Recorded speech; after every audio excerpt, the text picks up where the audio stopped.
प्रभु के नाम की स्तुति प्रशंसा होवे। கர்த்தருடைய நாமத்துக்கு மகிமை உண்டாவதாக. 6वां अध्याय में शत्रु की नाना प्रकार की चालाकी के बारे में हम लोग देख रहे थे। 6ஆம் அதிகாரத்திலே சத்துருவினுடைய பலவிதமான தந்திரங்களை நாம் பார்த்து வந்தோம். आत्मिक तवर से, मानसिक तवर से, शारीरिक तवर से किस प्रकार वो हमें कब्जा करने के लिए चाहता है उसको देखते थे। ஆவிக்குரிய பிரகாரமாக, மனது ரீதியாக, சரீர பிரகாரமாக சத்துரு எப்படி நம்மை அவனுடைய ஆளுகைக்குள்ளாக கொண்டு வருகிறான் என்பதை பார்த்து வந்தோம். जब उससे काम नहीं बन पाता है, அவனால வேலை அங்கே ஒன்றுக்கும் செய்ய முடியாமல் போகிற போது, काम को रोक नहीं पाता है, வேலையை தடை செய்ய முடியாமல் அவன் போகிற போது, और वो अनेक प्रकार की चतुराई के काम को लाने के लिए कोशिश करता है। அவன் अनेक விதமான தந்திரமான காரியங்களை கொண்டு வருவதற்கு முயற்சி எடுக்கிறான். परमेश्वर का जन न केवल उसको पहचानता है परंतु उसके ऊपर विजय प्राप्त करता है। தேவனுடைய மனிதன் அவைகளை அறிந்து கொள்கிறது மாத்திரமல்ல, அவைகளின் மேலே மேற்கொண்டு வெற்றி அடைகிறான். आपको याद होगा, உங்களுக்கு ஞாபகம் இருக்கலாம், मैंने इस बात को कहा तो वो मंदिर को भी इस्तेमाल करने के लिए चाहता है। நான் இந்த காரியத்தை சொன்னேன். அவன் தேவனுடைய ஆலயத்தையும் பயன்படுத்த முயற்சி எடுத்தான். आत्मिकता की बातों को भी इस्तेमाल करने के लिए कोशिश करता है। ஆவிக்குரிய காரியங்களையும் சத்துரு பயன்படுத்த முயற்சி எடுத்தான். भविष्यवाणियों को भी इस्तेमाल करने के लिए कोशिश करता है। தீர்க்க தரிசனங்களையும் அவன் முயற்சி எடுக்கிறான் பயன்படுத்த. परंतु मैंने उसको उस दिन बताया कि किस प्रकार पैसा देके लोगों से भविष्यवाणी किया गया था। நான் அந்த நேரத்தில் சொன்னேன், எப்படி பணம் கொடுத்து அங்கே ஜனங்களுக்கு தீர்க்க தரிசனம் சொல்லப்பட்டது என்று சொல்லி. परंतु नेहेमिया ने उन भविष्यद्वक्ताओं का सामना नहीं किया। ஆனால் நெகேமியா அந்த தீர்க்கதரிசிகளை எதிர்கொண்டு நிற்கவில்லை. परंतु उसने कहा है परमेश्वर आप देख लीजिएगा। ஆனால் அவன் இப்படி ஜெபித்தான், தேவனாய கர்த்தாரே நீர் அவர்களை பார்த்துக் கொள்ளும். वे मेरे अंदर एक प्रकार का डर को लाने के लिए कोशिश करते हैं। அவர்கள் எனக்குள்ளாக ஒருவித பயத்தை கொண்டு வர முயற்சி எடுக்கிறார்கள். 6 अध्याय का 14 पद को पढ़ेंगे। 6ஆம் அதிகாரத்தினுடைய 14ஆம் வசனத்தை வாசியுங்கள். नेहेमिया 6 अध्याय का 14 पद। நெகேமியா 6ஆம் அதிகாரம் 14ஆம் வசனம். हे मेरे परमेश्वर, तोबिया, सनबलात और नोबिया और अन जितने नबी मुझे, अब उनको याद कर। लोदिया जो भविष्यवाणी करने वाली थी, मुझे डराना चाहते थे, मुझे डराने के लिए चाहते थे, उन सब के ऐसे ऐसे कामों की सुधि रख, उनकी बातों को आप याद कीजिएगा। என் தேவனே, தொபியாவும் சன்பல்லாத்தும் செய்த இந்த செய்கைகளுக்கு தக்கதாக நீர் அவர்களையும் நோபதியாள் என்னும் தீர்க்கதரிசி அன்னவளையும் எனக்கு பயமுண்டாக பார்த்த மற்ற தீர்க்கதரிசிகளையும் நினைத்துக் கொள்ளும். मेरी बात को थोड़ा ध्यान से सुनिएगा। என் காரியங்களை கவனித்து கேளுங்கள். भविष्यवाणी हमारे अंदर डर को पैदा नहीं करना है।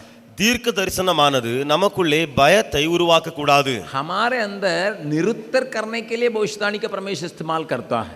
நம்மை கண்டித்து உணர்த்துவதற்காக தீர்க்கதரிசிகளை ஆண்டவர் பயன்படுத்தலாம். हमारा गलतियों को पहचानने के लिए भविष्यवाणी का परमेश्वर इस्तेमाल करता है। நம்முடைய தவறுகளை அறிந்து கொள்வதற்கு அங்கே தீர்க்க தரிசனங்களை ஆண்டவர் பயன்படுத்தலாம். ताकि हम लौट आए, நாம் திரும்பி பழைய இடத்துக்கு வரும்படியாக भविष्यवाणी को परमेश्वर इस्तेमाल करता है ताकि हमें उत्साहित करने के लिए। தீர்க்க தரிசனங்களை ஆண்டவர் பயன்படுத்துகிறது நம்மை உற்சாகப்படுத்தவே. परमेश्वर भविष्यवाणी को इस्तेमाल करता है ताकि हम बनाए जाएं और बढ़ते जाएं, उन्नति के पद में रहें। தேவனாய கர்த்தர் தீர்க்கதரிசிகளை பயன்படுத்துவதற்கு காரணம் நாம் உருவாக்கப்பட வேண்டும், கட்டப்பட வேண்டும், நாம் வளர்ந்து கொண்டே செல்ல வேண்டும். एक वचन को पढ़िएगा। ஒரு வசனத்தை பார்க்கலாம். पहला कोरिन्थियों 1 கொரிந்தியர் 14 अध्याय। 14ஆம் அதிகாரம். भविष्यवाणी क्या करता है करके वहां पर 3 पद में पढ़ते हैं। தீர்க்க தரிசனம் என்ன செய்ய முடியும் என்று சொல்லி நாம் 3ஆம் வசனத்திலே அங்கே பார்க்க முடியும். पहला कोरिन्थियों 14 अध्याय उसका 3 पद। 1 கொரிந்தியர் 14ஆம் அதிகாரம் 3ஆம் வசனம். परंतु जो भविष्यवाणी करता है, जो भविष्यवाणी करता है वह मनुष्यों से उन्नति और उपदेश और शांति की बातें कहता है। शांति की बातें कहता है। தீர்க்க தரிசனம் சொல்லுகிறவனோ மனுஷருக்கு பக்தி விருத்தியும் புத்தியும் ஆறுதலும் உண்டாகத்தக்கதாக பேசுகிறான். यहाँ पर एक साफ तस्वीर हमें मिलता है। இங்கே ஒரு தெளிவான வரைபடம் நமக்கு கிடைக்கிறது. मान लीजिए आपके बारे में कोई भविष्यवाणी करता है, இப்படி வைத்துக் கொள்ளுங்கள், உங்களை குறித்து ஒருவர் தீர்க்க தரிசனம் உரைக்கிறார். आप इस बात को याद रखना है, நீங்கள் இந்த காரியத்தை ஞாபகத்தில் வைக்க வேண்டும். क्या मेरा भक्ति का जीवन वृद्धि हो सकता है? எனக்கு இதன் மூலமாக பக்தி விருத்தி உண்டாகிறதா? क्या ये मेरी बातों को निरुत्तर करके मुझे बुद्धि को लाता है? இந்த காரியம் என்னை உணர்த்திவித்து புத்தியை எனக்கு கொடுக்கிறதா? क्या इसके चलते मेरे अंदर एक प्रकार का तसल्ली मिलता है? இந்த தீர்க்க தரிசனத்தின் மூலமாக எனக்குள்ளாக ஒரு விதமான ஆறுதல் உண்டாகிறதா? अगर नहीं हो இல்லை என்று சொன்னால் तो हमें उसके ऊपर शक करने की आवश्यकता है। நாம் அந்த தீர்க்க தரிசனம் மீது சந்தேகப்பட வேண்டிய வேளை. यहाँ पर नहम्या एक परमेश्वर का दास है, இங்கே நெகேமியா ஒரு தேவ மனிதன், परमेश्वर के काम में लगा है, தேவனுடைய ஊழியத்தில் ஈடுபட்டிருக்கிறான். लेकिन ये लोग पैसा दे के क्या कर रहे थे? ஆனால் அங்கே ஜனங்கள் பணத்தை கொடுத்து என்ன செய்து கொண்டிருந்தார்கள்? उसके अंदर डर को पैदा करने के लिए कोशिश किए। நெகேமியாவுக்கு உள்ளே பயத்தை கொண்டு வர முயற்சி எடுத்தார்கள். जिस काम के लिए परमेश्वर ने उसको लगाया, उस काम से उसको वंचित रखने के लिए उसको उन्होंने कोशिश किया।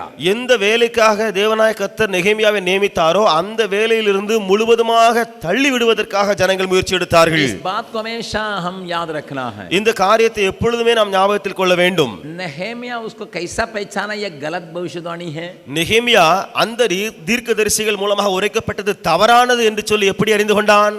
वो उसके जीवन में पाप नहीं पाया जाता है, அவர்களுடைய வாழ்க்கையிலே பாவம் காணப்படவில்லை, परंतु वो डर को लाने के लिए कोशिश करता है। ஆனால் அந்த தீர்க்க தரிசனம் பயத்தை கொண்டு வர முயற்சி எடுத்தது. जो गलत काम करता है யார் தவறான வேலை செய்கிறானோ उसको ही डर होता है। அவனுக்கு தான் பயம் உண்டாகும். मान लीजिए कोई चोरी कर रहा है, இப்படி வைத்துக் கொள்ளுங்கள், ஒருவன் திருடுகிறான் या कोई गलत काम कर रहा है, அல்லது ஒரு தவறை செய்கிறான். पुलिस के रूप में कोई वर्दी पहन के आएगा तो उसको दल में अरे पुलिस आ गई क्या? போலீஸ் உடைய அந்த யூனிஃபார்மை போட்டுவிட்டு யாராவது வருவார்கள் என்று சொன்னால் இவனுக்குள்ளே ஒரு பயம் வந்துவிடும்.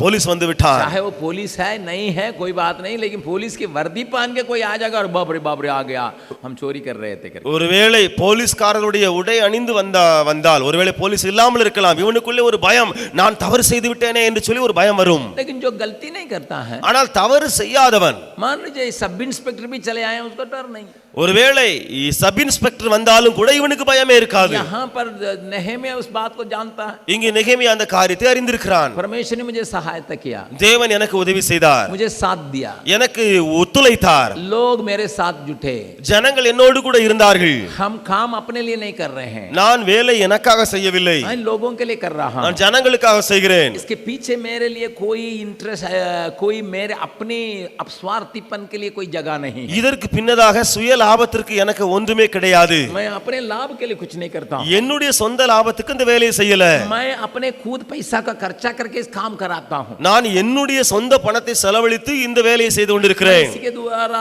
किसी के ऊपर अधिकार जताने के लिए तैयार नहीं, இதன் மூலமாக நான் அதிகாரியாக வேண்டும் என்று சொல்லி நான் விரும்பவில்லை. फिर मुझे परमेश्वर के भवन में जाके छिपने का कोई दरकार नहीं, திரும்ப இருக்கும் பொழுது எனக்கு தேவ ஆலயத்துக்குள்ளே சென்று ஒளிவதற்கு எந்த ஒரு காரியமும் இல்லையே, डरने के लिए दरकार नहीं, எனக்கு பயப்பட வேண்டிய அவசியம் இல்லையே. लेकिन यहाँ का भविष्यवाणी कैसा आता है? ஆனால் இங்க இருக்கிற தீர்க்க தரிசனம் எப்படி வருகிறது?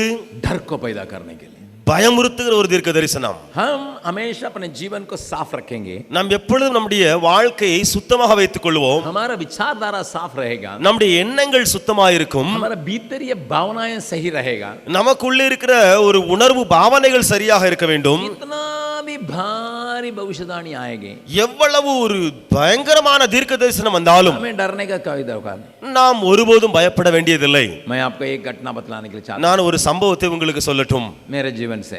என்னுடைய வாழ்க்கையிலிருந்து मैं ये नहीं कहता हूँ गलत भविष्यवाणी है। நான் இதை சொல்லவில்லை தவறான தீர்க்க தரிசனம் என்று. 1977 में 1977 ஆண்டு और 74 में मेरी शादी हुई, 74 ஆண்டு எனக்கு திருமணம் ஆயிற்று. और 3 साल के बाद 3 வருடங்கள் கழிந்த பின்பு हम लोग अमृत तालाब में एक बगीचा में उपवास में थे।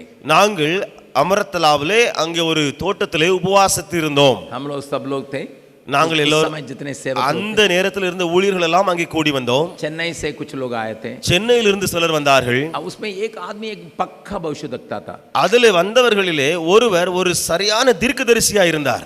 वो भविष्यवाणी कर रहे थे, அவர் தீர்க்க தரிசனம் உரைத்தார். वो भविष्यवाणी नहीं कर रहे थे परंतु पूरा रो रहे थे। அவர் தீர்க்கதரிசனம் சொல்லாமல் முழுவதுமாக அழுது கொண்டிருந்தார். इतना रो रहे थे, इतना रो रहे थे, इतना रो रहे थे, सबको ही रोना पड़ गया. அவர் அவ்வளவாக அழுதார், அவ்வளவு அழுதார், எல்லோரும் அழ வேண்டியதாயிற்று. और उसमें 3 जन को परमेश्वर ने दिखाया.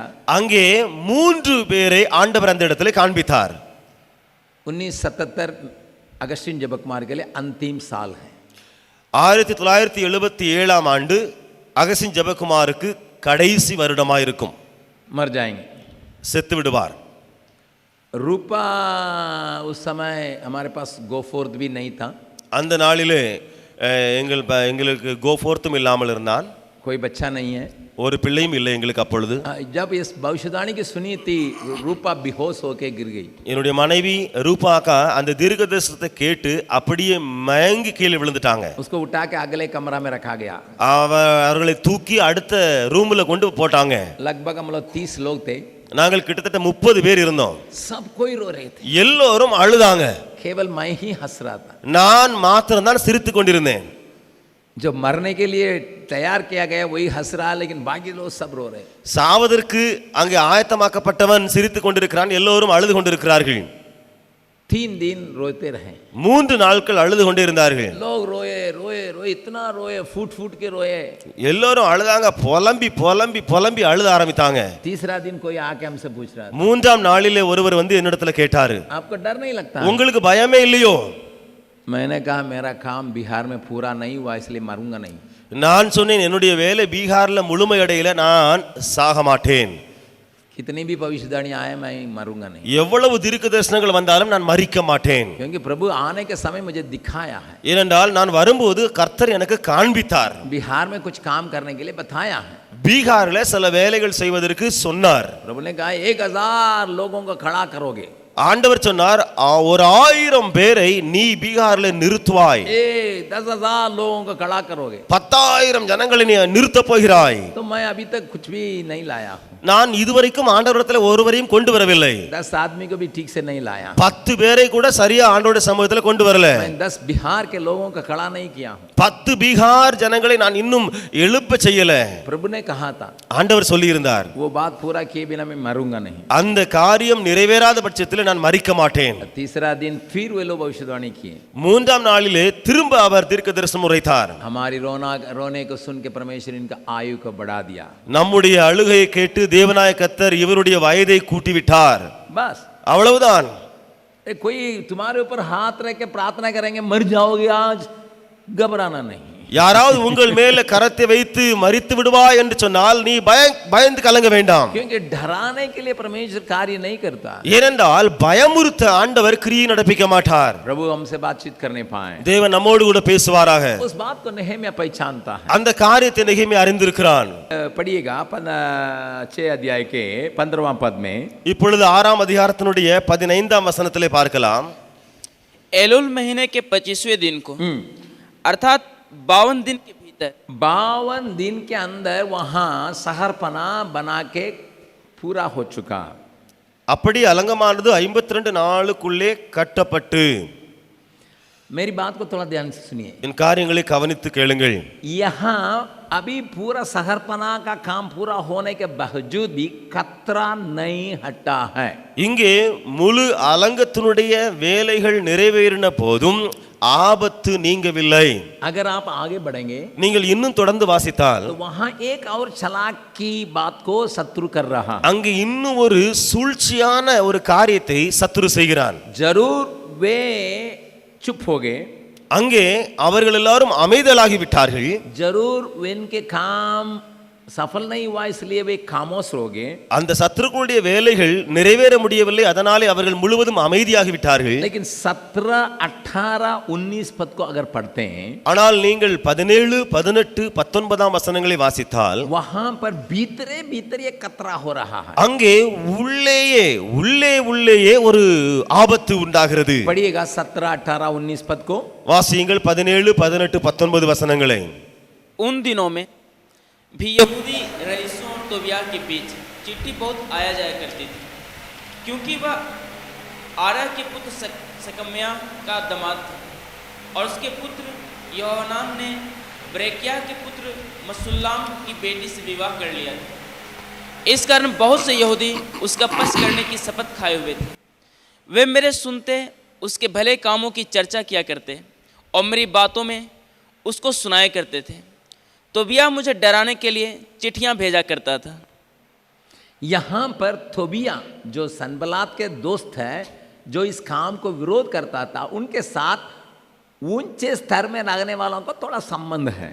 இங்கே சன்பல்லத்து அதாவது எதிர்த்து வந்தானே அவனுடைய நண்பன் தொபியாவோடு கூட உயர்ந்த பதவியிலே அந்த இடங்களில் இருக்கிறவர்களோடு கூட ஒரு தொடர்பு இந்த வைத்திருக்கிறான் இவன். वे लोग आपस में चिट्ठी बांटते थे। அவர்கள் தங்களுக்குள்ளே கடித தொடர்பு கொண்டிருந்தார்கள். कौन सा चिट्ठी बांध रहे थे? எப்படிப்பட்ட கடிதங்கள்? क्यों चिट्ठी बांधते थे? ஏன் அவர்கள் ஒருவருக்கொருவர் கடிதங்களை அனுப்பினார்கள்? उन लोगों के बीच में वाचा बांधा गया था। அவர்களுக்கு மத்தியிலே உடன்படிக்கை செய்திருந்தார்கள். They covenanted with the enemy. அவர்கள் वे दुश्मनों को या विरोधियों के साथ वाचा बांधे थे. Listen. सुनिए, there is a secret covenant with the enemy by the top people. ऊपरी स्तर में रहने वाले वहां पे शत्रुओं के साथ एक गुप्त रूप में वाचा बांधे थे. कई बार हमारे जीवन में एक गलत, एक गुप्त संबंध शैतान के साथ कुछ लोगों के चलते होने का संभावना है. நாம் சில நேரங்களிலே ஒரு தவறான ரகசியமான தொடர்பு சாத்தானின் மூலமாக சிலரோடு கூட உண்டாக வாய்ப்பு உண்டு. उनका काम क्या था? அவருடைய வேலை என்ன? 19वां पद में हम देखे हैं 19ஆம் வசனத்தில் நாம் பார்க்கிறோம். तोबिया के तारीफ यहाँ पर नेहेमिया के सामने कर रहे हैं. தோபியாவினுடைய காரியங்களை விவரித்து புகழ்ந்து நெகேமியாவுக்கு முன்பதாக சொல்லுகிறார்கள். बात को समझिए, காரியங்களை கவனித்துக் கொள்ளுங்கள். इनके कैसा उसको पहचानेंगे? आप उनके साथ गुप्त संबंध रखें. நீங்கள் அவர்களோடு கூட எப்படி தவறான தொடர்பு வைத்திருக்கிறீர்கள் என்று சொல்லி எப்படி நீங்கள் அறிந்து கொள்ளலாம்? अगर किसी को शैतान के साथ गुप्त संबंध है, யாராவது ஒருவருக்கு சாத்தானோடு கூட ரகசிய தொடர்பு இருக்கும் என்றால் उसके मुंह में किसकी तारीफ रहेगी? அவனுடைய வாயிலே யாரை புகழ்ந்து பேசுகிற பேச்சு இருக்குமாம்? किसकी तारीफ रहेगी? யாரை புகழ்ந்து பேசுவார்களாம்? शत्रु की तारीफ रहेगी. சத்ருவினுடைய புகழ்ச்சி அங்கே இருக்குமாம். बगल वाला का हाथ पकड़ के पूछिए, பக்கத்துல கரங்களை பிடித்து கேளுங்கள், आप किसकी तारीफ करते हैं? நீங்கள் யாரை புகழுகிறீர்கள்? किसकी तारीफ करते हैं? யாரை புகழுகிறீர்கள்? भैया शैतान आया था, ऐसा था, डर के आया था, वो मिके आया था. अगर आप शैतान की तारीफ करने के लिए शुरू करते हैं, நீங்கள் சாத்தானை புகழ்ந்து பேச ஆரம்பிக்கும் போது तो आप समझ लीजिए आपका दिल में एक रहस्य या गुप्त का संबंध है. நீங்கள் உணர்ந்து கொள்ளுங்கள், உங்களுக்குள்ளே ஒரு ரகசியமான ஒரு தொடர்பு அங்கே உண்டாயிருக்கிறது. कुछ लोग प्रभु के बारे में बोलने से अधिक शैतान के बारे में बोलेंगे. சிலர் கர்த்தரை பேசுவதை காட்டிலும் அதிகமாக சாத்தானை குறித்து அதிகமாக பேசுவார்கள். समझ लीजिए, புரிந்து கொள்ளுங்கள், समझ लीजिए, நல்லா புரிந்து கொள்ளுங்கள். भीतर का संबंध को वही करना है. அதாவது உள்ளே இருக்கிற தொடர்பு ஆனது அப்படித்தான் செய்ய சொல்லும்.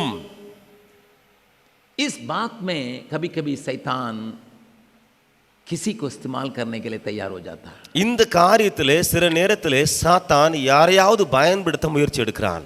प्रभु हमें इस बात से वंचित रखने पाए. தேவன் இந்த காரியத்திலிருந்து நம்மை விலக வைப்பாராக. अभी काम पूरा हो चुका.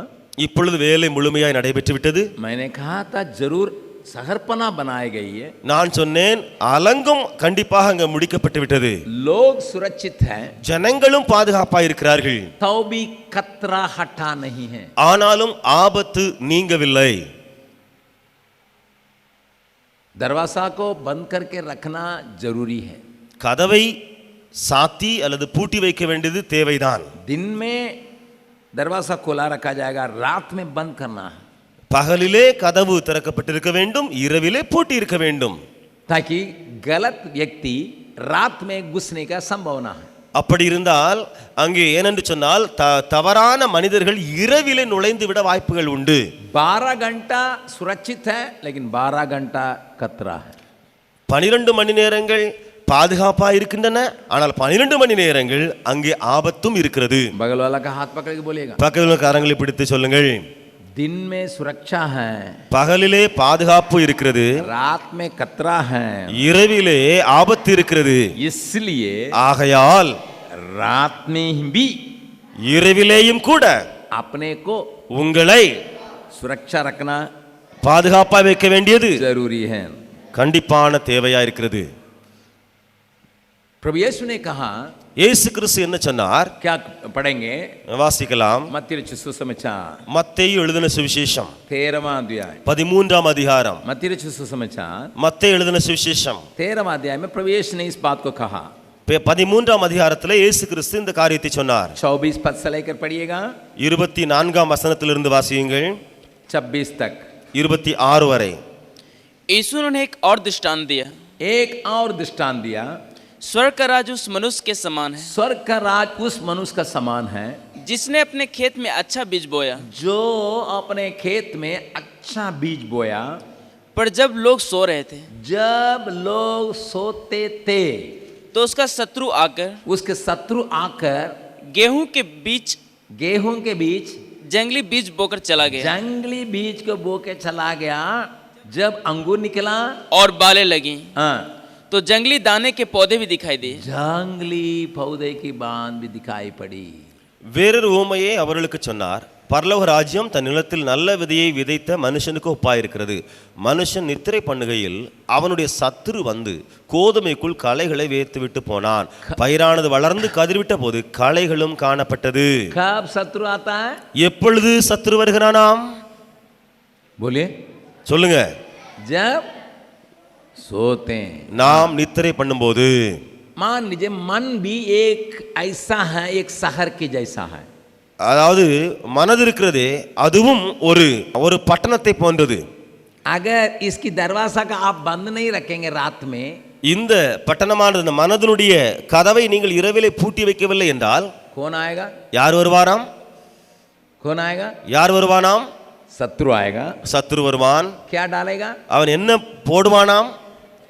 जंगली बीज को डालेगा. விதை காட்டு விதையை களைகளை போட்டு விட்டு போவான். बगल वाला का हाथ पकड़ के बोलिए, பக்கத்துல கரங்களை பிடித்து சொல்லுங்கள். सोते वक्त में தூங்கும் போது अपने मन में உங்களுடைய மனதிலே ताला लगाते हैं कि नहीं? பூட்டுகிறீர்களா இல்லையா? अगर नहीं हो, பூட்டவில்லை என்றால் रात में இரவிலே जंगली களை बीज விதை शैतान डालेगा. சாத்தான் வந்து போடுவான். क्यों विश्राम में जाने के पहले प्रार्थना करने के लिए दरकार है? ஏன் நாம் படுப்பதற்கு முன்பதாக ஜெபிப்பதின் தேவை இருக்கிறது? हेलो, प्रार्थना करके सो. ஐயா ஜெபித்துட்டு தூங்கு, ஜெபம் பண்ணையா. क्योंकि जंगली बीज गिरने का समय है. ஏனென்றால் களை வந்து விதைக்கப்பட ஒரு நேரம் அது. इसलिए यहां नेहमिया ये काम कर रहा. இங்கேதான் இங்கே நெகேமியா ஒரு காரியத்தை செய்கிறான். क्या काम कर रहा है? என்ன வேலை செய்கிறான் அவன்? पढ़िएगा दूसरा पद, வாசியுங்கள் 2ஆம் வசனம். तब मैंने अपने भाई हनानी और राजगढ़ के अपने हाकिम भाई अनानी राजघर के हाकिम हनन्याह को यरूशलेम के अधिकारी ठहराया. நான் என் சகோதரனாகிய ஆனானியையும் அநேகரை பார்க்கிலும் உண்மையுள்ளவனும் தேவனுக்கு பயந்தவனுமாயிருந்த அரண்மனை தலைவனாகிய அனனியாவையும் எருசலேமின் காவல் விசாரணைக்கு ஏற்படுத்தினேன். यहाँ पर अनानी के बारे में एक बहुत सुंदर बात लिखी गई है. இங்கே அனானியனை குறித்து ஒரு அழகான காரியம் எழுதப்பட்டிருக்கிறது. वो जरूर राजमहल का सरदार था, हाकिम था. அவன் அந்த அரண்மனையுடைய அதிகாரியாக இருக்கிறது உண்மைதான். परंतु उसके बारे में एक सुंदर शब्द दिया गया है. ஆனால் அவனை குறித்து ஒரு அழகான வார்த்தை போடப்பட்டிருக்கிறது. बहुतों से वो उत्तम और बहुत सच्चा व्यक्ति था. அநேகரை பார்க்கிலும் உண்மையுள்ளவன் அவன், தேவனுக்கு பயப்படுகிற ஒரு மனிதன். परमेश्वर से डरने वाला. அவன் தேவனுக்கு பயப்படுகிற ஒரு மனிதன். भाई बहन, आप कितने ऊंचे पदवी में भी बैठेंगे, சகோதர சகோதரிகளே, நீங்கள் எவ்வளவு உயர்ந்த பதவியிலே இருந்தாலும் बच्चों ध्यान से सुनना, பிள்ளைகளே கவனித்து கேளுங்கள். शायद कल आपको एक IAS ऑफिसर परमेश्वर बना देगा, बहुत अच्छी रहा। ஒருவேளை நாளைக்கு தேவன் உங்களை ஒரு IAS அதிகாரியாக மாற்றி விடுவார், நல்ல ஒரு காரியம். आपको DM बना देगा, SP बना देगा, बहुत अच्छा रहेगा। உங்களை கலெக்டராக அல்லது எஸ்பியாக மாற்றி விடுவார், ஒரு நல்ல ஒரு காரியம். लड़की लोग भी हो सकते हैं, பெண் பிள்ளைகளும் கூட இப்படி மாற முடியும். कौन जाने कौन SP होने जा रहे हैं, DIG होने जा रहे हैं, எஸ்பி ஆகிறவர்கள், டிஐஜி ஆகிறவர்கள் யாராகவும் இருக்க முடியும், हो सकता है। யாராகவும் இருக்க முடியும். अगर तुम कोशिश करोगे हो सकता है, நீங்கள் முயற்சி எடுத்து காரியத்தை செய்தால் நீங்களும் ஆகலாம். लेकिन उतना ऊंचा पदवी में बैठने के बावजूद भी हम दो काम में होशियार रहना। அவ்வளவு உயர்ந்த பதவியில் உட்கார்ந்த பின்பும் கூட நாம் ரெண்டு காரியத்திலே ரொம்ப கவனமாக இருக்க வேண்டும். परमेश्वर से डरना ஒன்று தேவனுக்கு பயப்பட வேண்டும், और सच्चे दिल के साथ काम करना। இரண்டாவது நம்முடைய காரியத்திலே உண்மையா இருக்க வேண்டும். नेहमिया ऐसे एक व्यक्ति को ठहरा रहा, நெகேமியா அப்படிப்பட்ட ஒரு மனிதனை அங்கே நியமிக்கிறான். अपना भाई को ठहराया क्योंकि भाई को जानता था। தன்னுடைய சகோதரனை நியமிக்கிறான் என்றால் சகோதரனை அவன் நன்றாய் அறிவான்.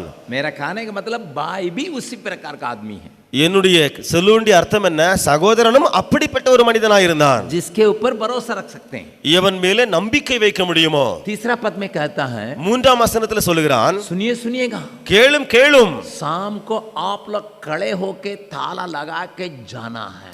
நீங்கள் சாயந்தரம் கதவைகளை சாத்தி தாழ்பால் போட்டுவிட்டு செல்ல வேண்டும். क्योंकि हम लोग बहुत थोड़े हैं, ஏனென்றால் நாம் வெகு குறைவாயிருக்கிறோம்.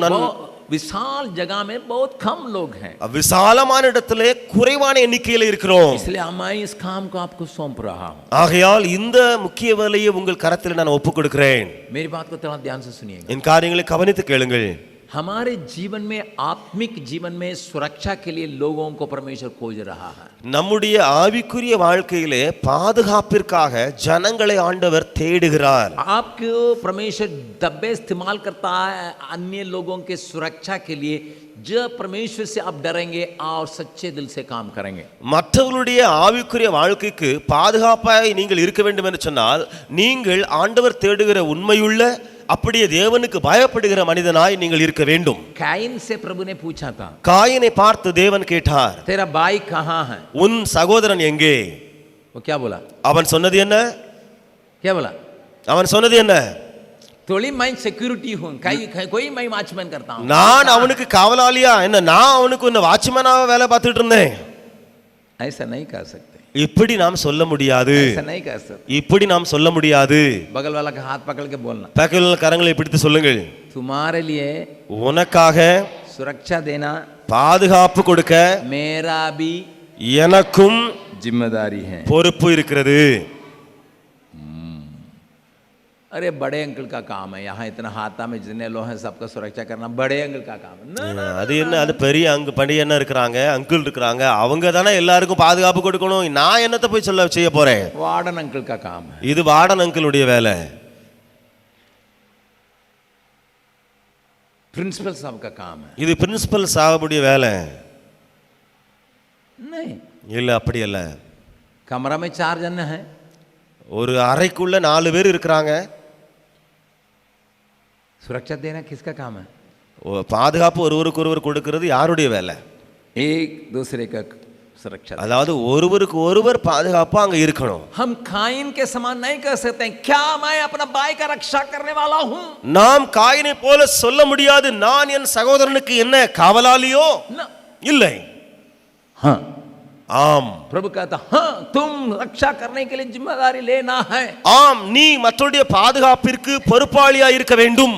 इसका मतलब அதனுடைய அர்த்தம், अगर हम परमेश्वर से डरते हैं நாம் தேவனுக்கு பயந்தவர்களா இருந்தால், या सच्चे दिल से रहते हैं, அப்படியே உண்மை உள்ளவர்களா இருந்தால், तो हम दूसरों को सुरक्षा करने के लिए कोशिश करें। நாம் மற்றவர்களுக்கு பாதுகாப்பு கொடுக்க முயற்சி எடுக்கலாமே. मान लीजिए हिंदी मीडियम में कोई पढ़ रहा है, இப்படி வைத்துக் கொள்ளுங்கள், ஹிந்தி அங்கே மீடியம் ஸ்கூல்ல யாராவது படிக்கிறாங்க, कोई अंग्रेजी मीडियम स्कूल में पढ़ रहा है, ஆங்கில வழி பள்ளியில படிக்கிறாங்க யாராவது ஒருவர். हिंदी मीडियम का लड़का एक गलती कर रहा है, இந்தி மீடியத்துல படிக்கிற அந்த ஒரு பையன் தவறு செய்கிறான். मान लीजिए किसी चीज को चोरी कर रहा है, அதாவது ஏதோ ஒரு பொருளை திருடி விடுகிறான், किसी चीज को तोड़ रहा है. அல்லது ஏதோ ஒரு காரியத்தை பொருளை உடைக்கிறான். अंग्रेजी मीडियम वाला नहीं कहेंगे हम अंग्रेजी मीडियम के हैं, हिंदी मीडियम वाला का थोड़ी रक्षा करेंगे. நான் ஆங்கில மீடியத்தை சார்ந்தவன், நான் ஆங்கில மீடியத்தில் உள்ளவன், எப்படி இவனுக்கு நான் பாதுகாப்பா இருக்க முடியும்? ना, இல்லை. कोई 6वां क्लास में पढ़ रहा है, ஒருவன் 6ஆம் வகுப்புல படிக்கிறான், कोई 8वां क्लास में पढ़ रहा है. ஒருவன் 8ஆம் வகுப்புல படித்துக் கொண்டிருக்கிறான். 8वां क्लास वाला गलती कर रहा है, 8ஆம் வகுப்பு மாணவன் தவறு செய்கிறான். 6वां क्लास वाला नहीं कर सकता, 6ஆம் வகுப்பு மாணவன் சொல்லக்கூடாது, वो बड़ा है, அவன் பெரிய அண்ணே, क्या उसके लिए मैं जिम्मेदार हूँ? நான் என்ன அவனுக்கு பொறுப்பாளியோ? ना, இல்ல, அப்படி சொல்லக்கூடாது. छोटे हो बड़े हो, சிறியவனா இருக்கட்டும் பெரிய ஆளா இருக்கட்டும், दूसरी जगह में रहने वाला हो नहीं हो, மற்ற இடங்களிலே இருக்கிறவங்களா இருக்கட்டும் இல்லாமல் இருக்கட்டும், हमें सुरक्षा देने के लिए दिल जब आएगा जब हम परमेश्वर से डरते हैं. நாம் தேவனுக்கு பயப்படும் பொழுது நமக்கு முழு இருதயத்தோடு கூட மற்றவங்களுக்கு பாதுகாப்பாக இருக்க முடியும். ये हमारा डिपार्टमेंट का नहीं है, இவன் என்னுடைய துறையை சார்ந்தவன் அல்ல, वो हमारे डिपार्टमेंट का नहीं है, அவன் என்னுடைய டிபார்ட்மெண்டை சார்ந்தவன் அல்ல, जगह ही नहीं है. அப்படி சொல்ல இடமே இல்லை. अगर हम परमेश्वर से डरते हैं, நாம் தேவனுக்கு பயப்படுவோம் என்று சொன்னான், प्रभु उस प्रकार की भावना को हमारे अंदर लाने पाए. தேவன் அப்படிப்பட்ட ஒரு உணர்வை, காரியங்களை நமக்குள்ளே கொண்டு வருவாராக. आइए हम सिर झुकाएं. நாம் தலை தாழ்த்துவோமாக.